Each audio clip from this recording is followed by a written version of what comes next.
Sensibilities are different everywhere, but video games are international. Hi folks, it's Falcon, and today on gameranx, 10 video games that offended entire countries. Number 10, Battlefield 4 apparently offended China pretty badly in portraying a fictional version of China from 2020 with civil and military unrest. You know, not a real, actual scenario, a totally fake scenario made for a totally fake game set in the future. 这么多年来，给他们造玩具、鞋子，甚至 And it's not like the game came out last week or anything, it's from 2013, so it was even further in the future back then, 5 years ago. But China's state media didn't really want to acknowledge that at the time, and just portrayed it as intentionally attacking China. Number 9, Turkey concluded that Minecraft encourages children to be violent as well as antisocial because there can be griefing going on in the multiplayer component, as well as the eventual need to kill animals or zombies for food or survival. Back in 2015, Turkey attempted to ban the game for these reasons, despite the fact that many other games that do not have any attempts to ban them in Turkey have many more of those features, except for much more visible. Minecraft is by no means a realistic looking game, and to say it actually inspires children to be violent is, I think, a weird stretch to make. Especially considering that Minecraft is more often than not lauded and used for its creative components as opposed to its actual gameplay mechanics. Most people don't play Minecraft because it's a survival game. But whatever, Turkey. Number 8, World of Warships really bothered Korea on account it had the inclusion of the Rising Sun Japanese flag, which is the flag that they flew in World War II. There's a few reasons why Korea might be upset about that. Many people in Korea consider it to be the equivalent of the Nazi swastika, basically in places that are not Korea. This is because Japan really wasn't very good in World War II, and I get this to some extent, but for me it seems like if you're in a warship battle and you beat the warship with that flag on it, it can't be that different from beating the Nazis in Wolfenstein. Satisfying. But again, that's just me. Number 7, in 2013, Pakistan banned Call of Duty Black Ops 2 and Medal of Honor Warfighter for quote-unquote portraying Pakistan badly, or in another way of putting it, it said that both of the games were against Pakistan. Now, if you've played either of these games, it's understandable that one might not find those portrayals positive.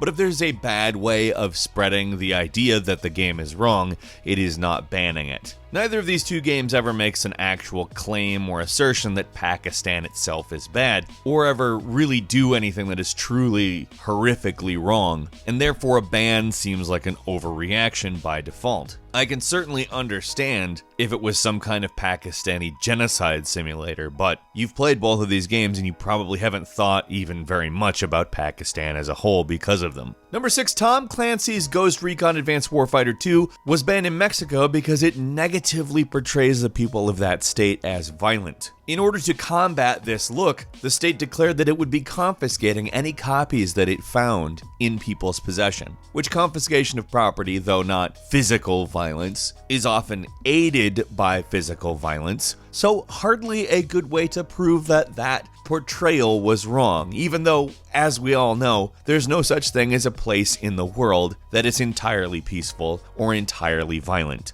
Number 5, Battlefield 3 actually got banned in Iran, despite not actually even being on sale there. You see, EA doesn't distribute games in Iran because, well, it's a little bit of a volatile market, let's say. That isn't to say, however, that pirated copies aren't sold in shops there, because games like Battlefield 3 are pretty much universally loved worldwide. Now, the reason it got banned, though, is that authorities objected to the plot that basically revolves around a US military raid on Tehran.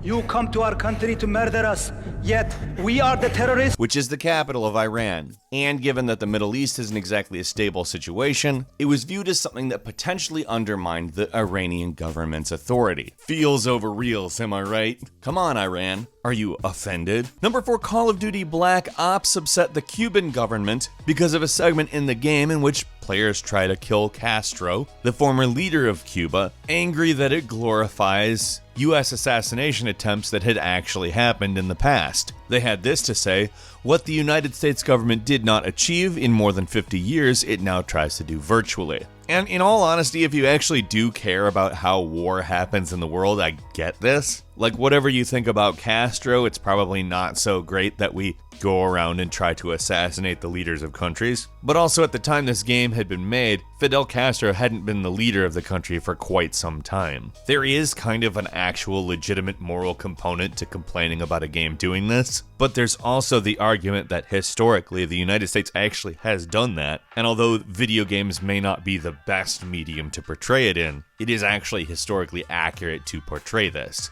This one's a little murkier than a lot of them, but ultimately, I think we can maintain that it would have been better had they just let it be. Number 3, Germany banned Fallout 3 because the German Department for Media Harmful to Minors listed it as one example of such media. This completely stops any lawful sale of any media in the country if it gets listed by them, and normally that listing stays on for 10 years, but Bethesda was actually able to overturn it 7 years in because they were able to build a case that by today's standards that are not actually that different than the standards of that time, the game was not harmful to minors. Still, won't somebody think of the children is literally the worst. Number 2, a game by the name of Fight of Gods last year offended the Malaysian government so much they actually blocked access to Steam entirely, as in you could not use Steam in the country because they didn't like the idea of Jesus and Buddha fighting. I, however, love the idea of Jesus and Buddha fighting and think that that was a huge overreaction on Malaysia's part. Not long after they restored Steam to the country, but they also made sure that Fight of Gods had been removed from the storefront, which is honestly a pretty dick move. Like, if people want to fight the gods of various eras against each other, why not just let it happen?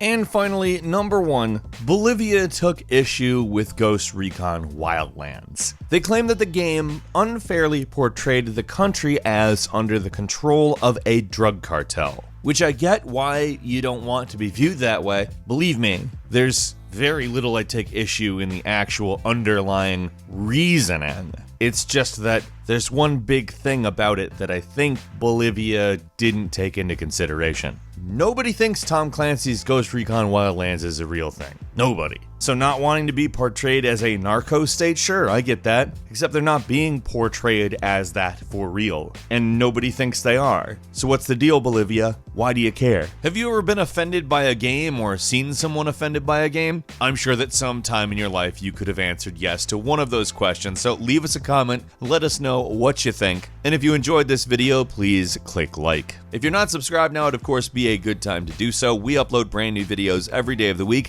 and the best way to see them first is of course a subscription. As always, we thank you very much for watching this video. I'm Falcon. You can follow me on Twitter at Falcon the Hero, and we'll see you next time right here on gameranx.